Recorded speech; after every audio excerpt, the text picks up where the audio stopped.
L'Assemblée va maintenant entendre l'allocution de Son Excellence M. William Ruto, président et commandant en chef des forces de défense de la République du Kenya. Je prie le protocole de bien vouloir accompagner Son Excellence.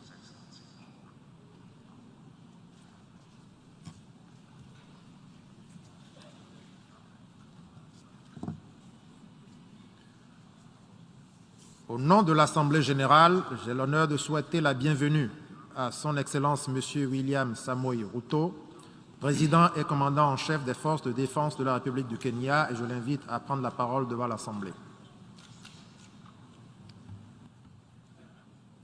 Mr. President of this 77th session of the UN General Assembly, Your Excellency Saba Korosi, Secretary General of the United Nations, Your Excellency Antonio Guterres, Excellencies, distinguished delegates, I am grateful for the immense privilege to join Your Excellencies in this distinguished assembly, a privilege made possible by peaceful, democratic transition following free and fair elections in Kenya on the 9th of August, 2022.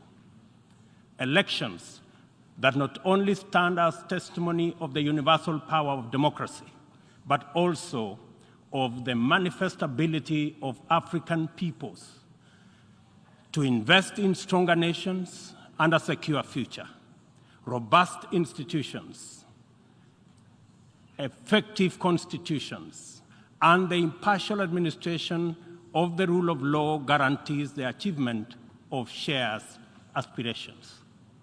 This 77th session of the UN General Assembly comes at a unique moment when the entire world is struggling with multiple grave challenges that include regional conflicts, the COVID-19 pandemic, the triple planetary crisis, food insecurity, and the rising cost of living.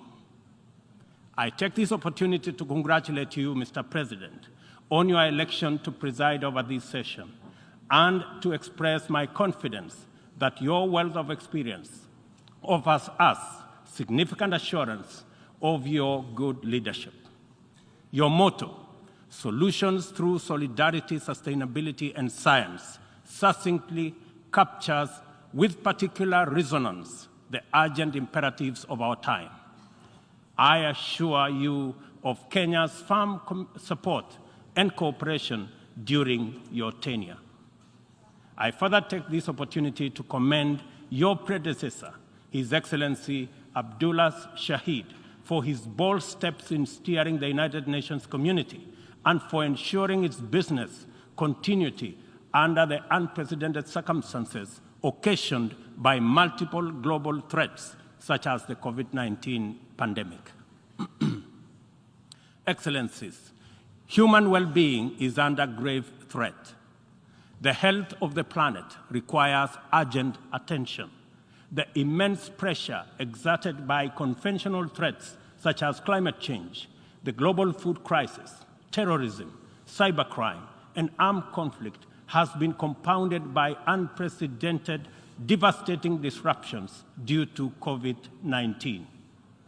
I express my approval of the theme for this session, a watershed moment, transformative solutions to interlocking challenges.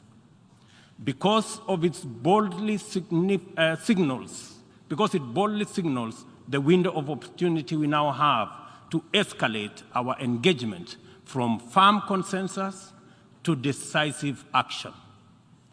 In many respects, the COVID-19 pandemic stripped us of many illusions and exposed stark justice and solidarity deficits in the face of existential crisis.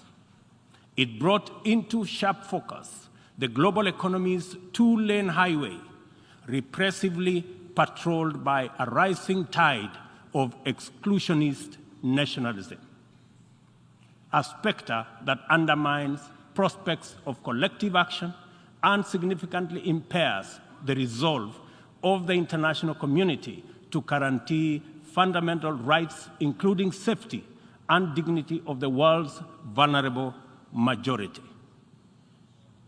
It is also for this reason that many nations, especially from the global south, now advocate for the democratization of the global governance and a reimagined multilateralism that is inclusive and works for the good of all.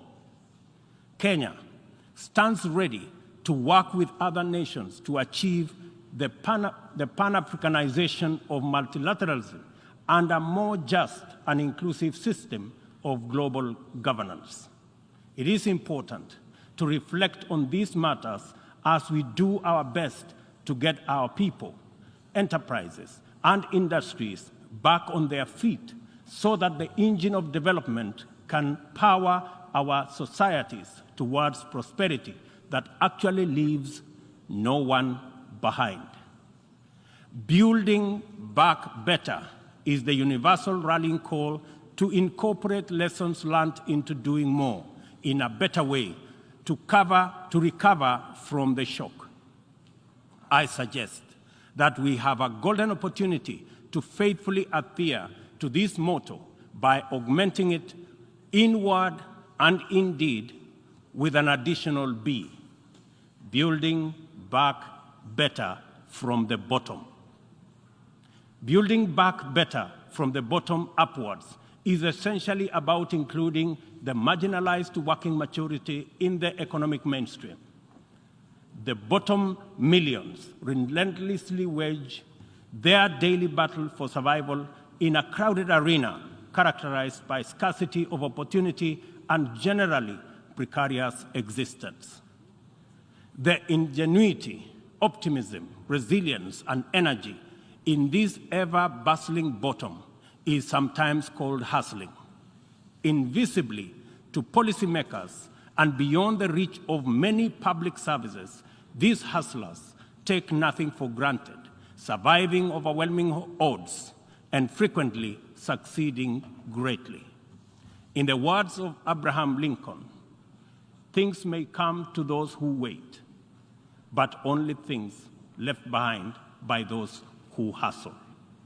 It is time to bolster the resilience of our nations, to mainstream these millions through deliberate strategies and efforts for economic inclusion by building back better from the bottom up. The interlocking challenges of conflicts, triple planetary crisis, and the global food crisis have impeded our momentum and obstructed our focus on achieving fundamental transformations towards sustainable development. In the Horn of Africa region, severe drought and disruption of supply chains due to the COVID-19 pandemic, as well as the Russia-Ukraine conflict, have left us food insecure, and consequently, we have been constrained to repurpose our strategies to prioritize drought and famine relief, insulating education and from disruption, and improving social protection and healthcare systems to secure the well-being of our people. Many countries now bear witness to the unsettling phenomena of rivers, canals, and water reservoirs that are drying up on account of drought and heat waves occasioned by climate change. Kenya is no exception. The northern arid and semi-arid rangelands of our country have been gravely impacted by drought, whose severity has not been seen or experienced in 40 years. 3.1 million residents of these atolls are now severely food insecure on account of scarce rainfall over 3 consecutive seasons, leading to poor crop and pasture. This unprecedented confluence of intensely adverse events has exacerbated water scarcity and starvation, worsened by rising food prices, thus complicating Kenya's roadmap towards delivering good quality of life to our citizens and hindering the progress to achieving SDG number 6 and SDG number 2. Severe drought has affected not only the Horn of Africa and the Sahel regions, but continues to devastate many others, including Asia, Europe, and the Americas. If for no other reason, the fact that we all are in this together must strengthen the case for concerted efforts across continents. With this in mind, I call on member states and all relevant stakeholders to demonstrate strong political will and showcase effective cooperation by supporting the most affected countries financially, as well as through sharing land restoration and climate change adaptation technologies. It is through collaboration to expand inclusion that we can attain a new paradigm in multilateralism.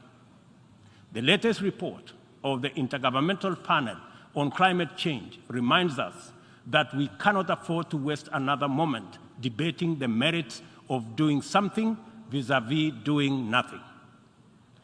It will soon be too late to reverse the course of events, and then even the best possible interventions will not suffice.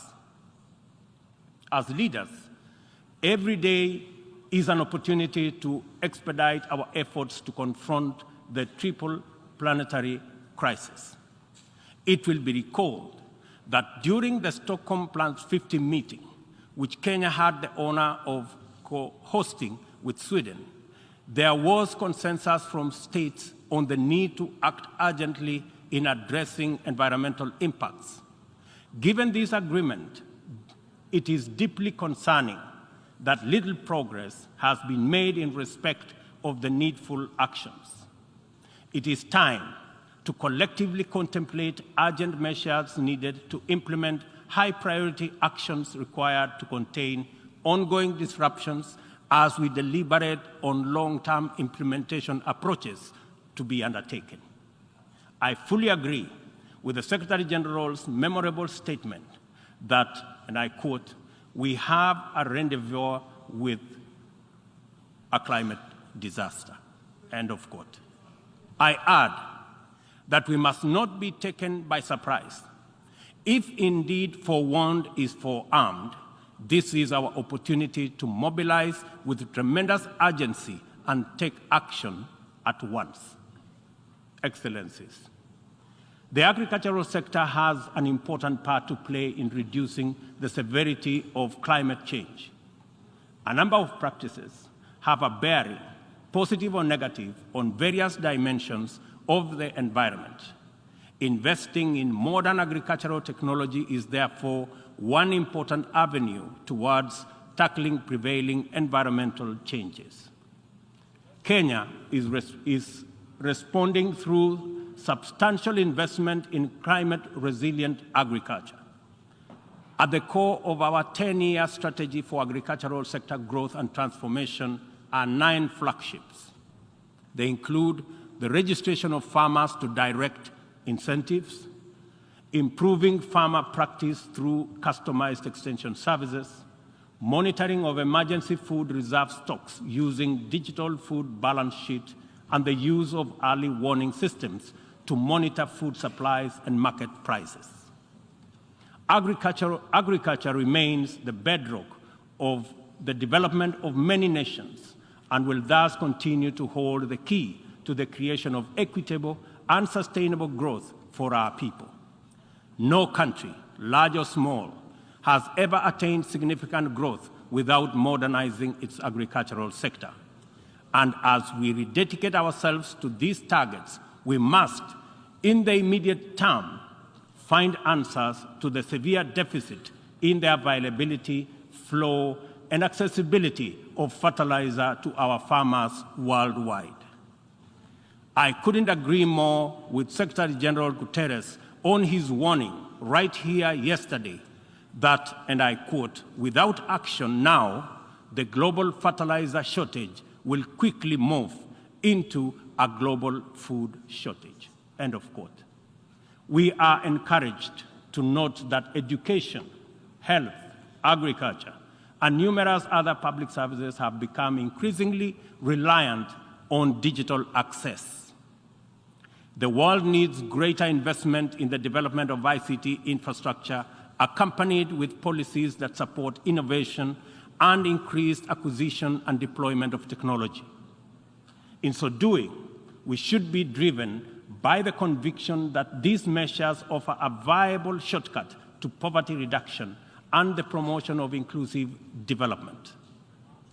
I call for stronger global partnerships to enhance ICT infrastructure in developing countries and bridge the yawning digital divide between the global south and the rest of the world. Excellencies, this 77th session of the Assembly follows the commemoration of the 50th anniversary of the United Nations Environmental Programme, UNEP, at 50, as well as Stockholm plus 50, and the 4th United Nations Ocean Conference in Lisbon. Outcomes of these conferences demanded real commitment to address global environmental concerns as a matter of urgency and for a just transition to sustainable economies that work for all people. The March 2022 landmark resolution of the 5th United Nations Environmental Assembly in Nairobi to end plastic pollution is a decisive signal to the world that the world is prepared and motivated to act on this menace. Kenya is committed to work closely with other nations to pursue legally binding instruments aimed at bringing an end to plastic pollution. As the host nation to UNEP and the UN Habitat, Kenya affirms that these critical United Nations agencies have an indispensable role in the promotion of environmental sustainability globally, as well as developing socially and environmentally sound and sustainable cities. In keeping with its strong commitment to multilateral institutions, Kenya has made available more land for the United Nations office in Nairobi to facilitate the upgrading of its complex. I take this opportunity to call on member states to complement this contribution through enhanced financing to adequately modernize the UN facilities in Nairobi. Kenya remains a strong advocate for making the sustainable use of oceans and blue economy resources a development priority, holding the firm belief that significantly increased investment in this essential sector can end hunger, can also reduce poverty, create jobs, and spur economic growth. I urge the Secretary General to continue calling attention to the urgent need to develop this vital sector. In particular, I call on developed countries to invest in sustainable fishing, protect marine ecosystems, and share ocean-based climate solutions with developing countries.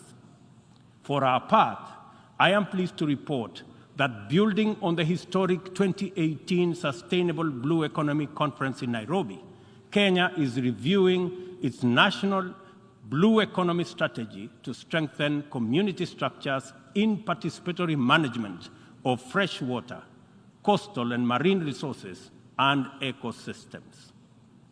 The strategy is expected to contribute to our economic development through food and nutrition security, coastal and rural development, and income increases along the aquaculture value chain. It also enhances maritime transport and tourism.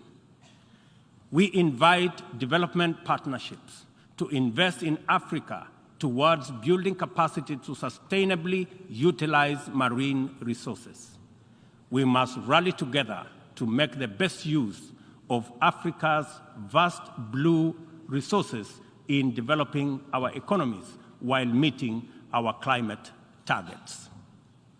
As we look forward to the 27th Conference of Parties to the United Nations Framework Convention on Climate Change, COP27, scheduled for Sharm el-Sheikh in Egypt, it is logical to expect that member states will shift their attention towards the development and implementation of frameworks for climate change mitigation.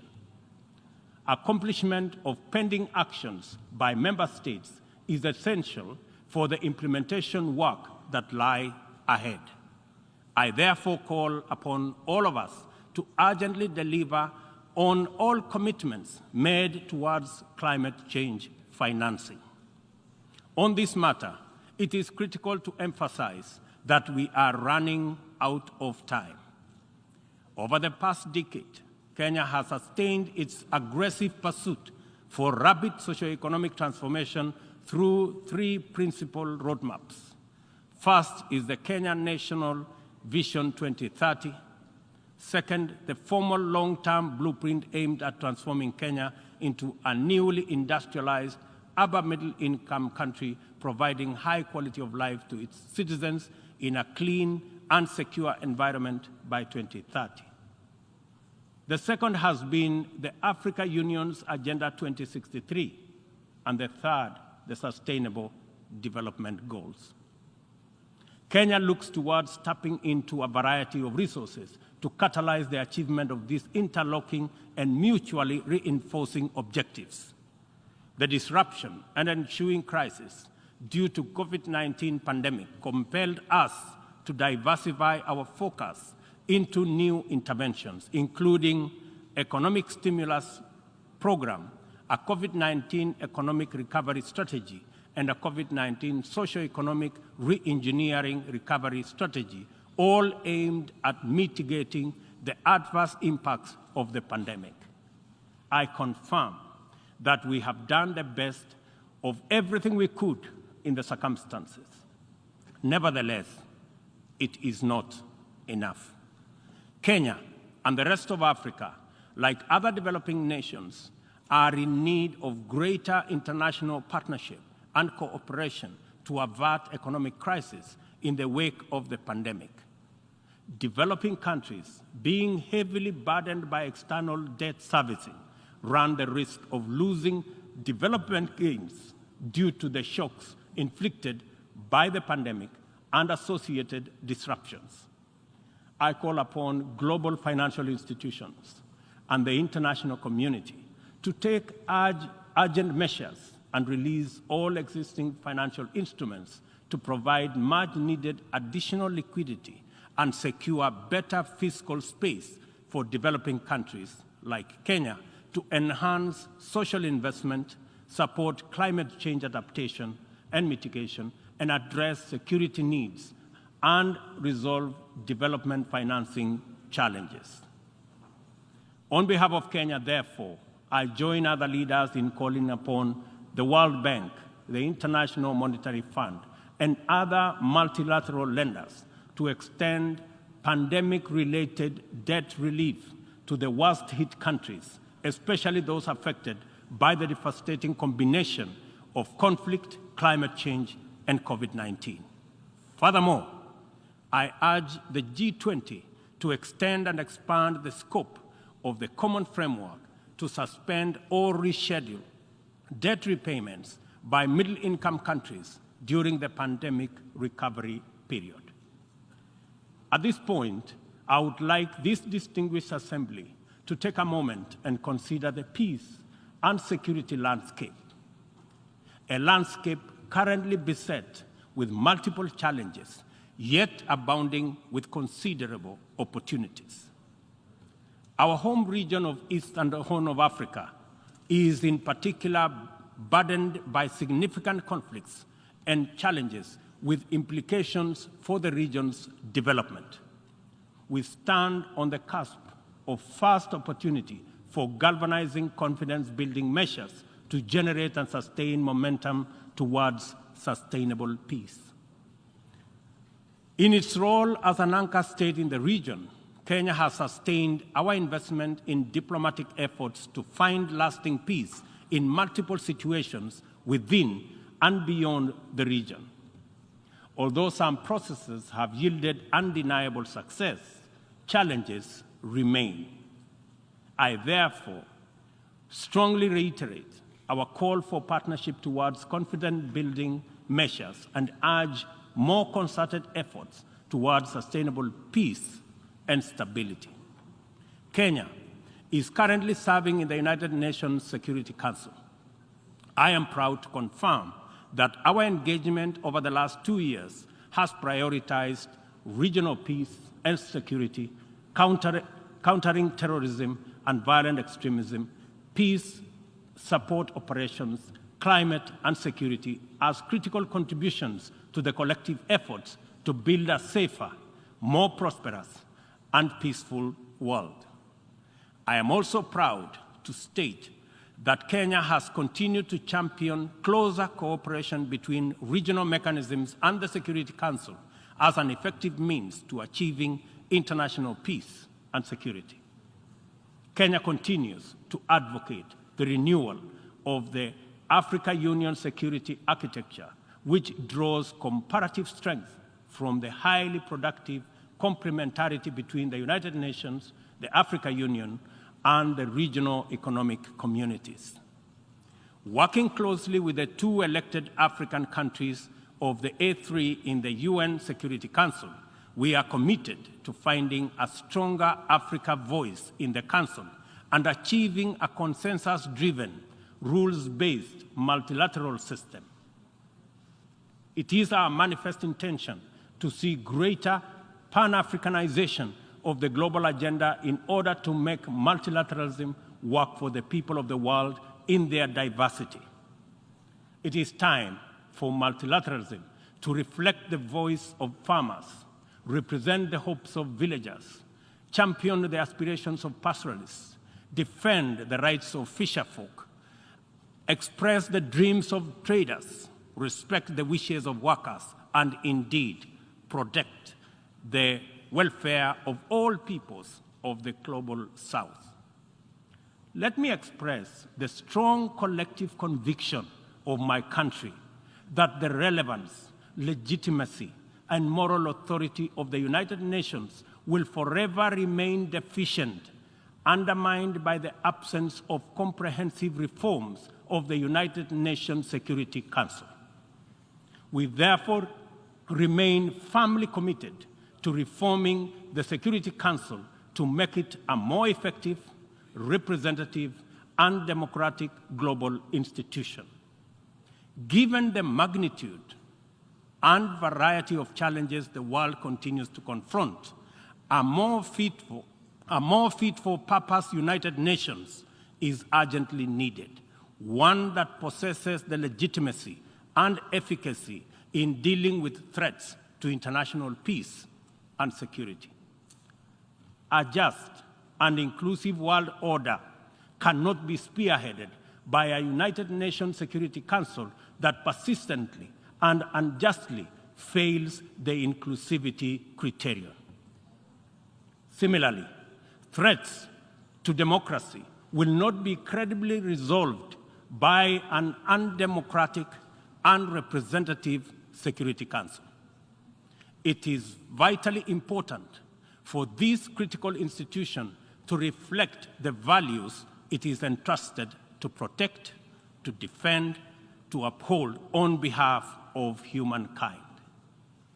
We welcome the call by President Biden this morning for the expansion of the membership of the Security Council as a significant step in the right direction, and we look forward to building consensus for the actualization of the same. The COVID-19 pandemic severely disrupted health systems, seriously challenging the implementation of programs that are vital for the realization of health-related sustainable development goals. To place us firmly back on track and accelerate our progress towards these SDGs targets, it is imperative for us to foster sustainable partnerships between governments, other state actors, the civil society, and the private sector. This modality of collective action is particularly vital for building resilient health systems whose importance in enabling us withstand future pandemics and other health crises can no longer be disputed. For this reason, Kenya will continue to strongly support the development of legally binding World Health Organization international instrument to anchor global solidarity and promote equity. The fact of the matter is that the COVID-19 pandemic exposed for all the world to see the severe deficit of these critical values in our present multilateral configuration. Global supply chains remained impervious to demands in the global South generally, and Africa in particular. Unequal access to vaccines underscored this unjust and unequal situation with unforgettable clarity. Whenever human life, security, and welfare is in jeopardy, it is immoral to administer interventions through frameworks that are anchored on fundamental inequality. We are all witnesses to admirable demonstrations of effective solidarity in response to crises in various parts of the world. Our knowledge of the possibility of spontaneous yet resolute global solidarity reinforces the African exception as particularly repugnant. From genocides and civil conflict to famine and pandemics, the African continent is consistently left behind to bear the brunt of weak solidarity and disastrous failure of multilateralism. History indicates the last time Africa was the focal point of strong and effective multilateralism and multilateral consensus was during the Berlin Conference of 1884-1885, and the character of the ensuing interventions casts a long shadow to date. Not to put too fine a point to it, the failure of multilateralism during crises which relegate the people of Africa outside the cycle of moral consideration and normalizes humanitarian neglect and other casual injustices are failures of humanity. Nothing about Africa, and I say nothing about Africa or its people makes it acceptable for this type of failure to persist in this era. And we have an urgent moral duty to do better, and to right this wrong. For decades, Africa has borne the brunt of three epidemics: the HIV, tuberculosis, and malaria. I applaud innovative partnerships like the Global Fund for their progress in addressing the three menaces, and also welcome the ambitious targets set for the 7th replenishment cycle.